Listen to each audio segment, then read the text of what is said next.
going there, Barry? I'm doing all right today. Nice hot day, but I'm in a shed with a fiddling job. It's a harvesting band today, isn't it? Yeah, probably went off at 1 o'clock, I think. So you reckon you'll get going later on today? Yeah, we'll do a bit. Yeah. And only harvesting barley feed to put in a stack for the feedlots. Yeah. So how's the season gone for you? Look, for the amount of rain we've had, it's exceptionally good. Yeah. Our feed cover is good.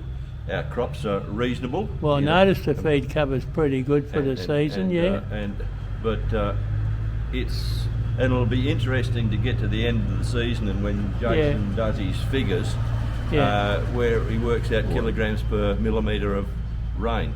Right, yeah. And that tells you how good a farmer you are, how much you can grow and how little. Right, so what's your normal rainfall in this area? We always used to talk 14 inches in the old fields, and this is in the Chapman Valley, isn't it? Yeah, bottom end, yeah.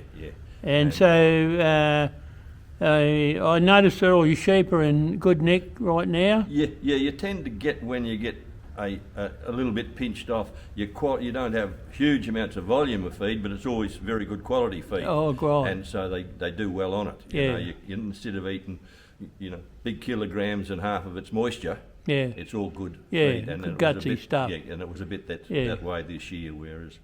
I noticed you got a lot of feed on hand. And in my day, we used to think that the best thing was not to have the feed, and you just run less sheep. But I noticed that coming around to your place that your sheep are always in good condition, so you're never forced to sell and you're never forced to buy. Yeah. And the thing is, if you take the grain you produce back to how many hectares you produce it off, for the sheep feed grain, it's probably very little. Yeah. And to throw an extra paddock of pasture in for barley or lupins, not so much lupins, more so barley, and oats to grow feed for sheep, is not very expensive. And so then you haven't got the worry of how you're going to get through in the drought. Security, Look, even with what we've got on hand, if it was a total drought, we still wouldn't have enough. Yeah. We've got enough to run our feedlots, we've got enough to get through to June, July, August. But by middle of June, early July, you know where your winter's going.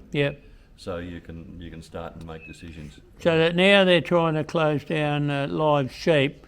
Are you going to make any difference to the management of the sheep? Not really, because the live sheep's, to a degree, has been, it's been closed down for years because Wellards have only been running one ship out of here. And when they were running 3 ships full time, it had a significant impact on the sheep numbers. Right. But what they're taking, the judo, the politics of it, and that once you say something's going to close down, all confidence falls out of the industry. And it's not from only the producer's side, it's from the exporter's side, it's the truckies, and that's the biggest worry of growing sheep in this area, is that all that backup's fallen down. We could have a regular weekly trip to Mouchet with the agents. I imagine what happens is instead of feeding the sheep to get them through for another 6 months, you just sell them. They just sell them now. That's the way to go.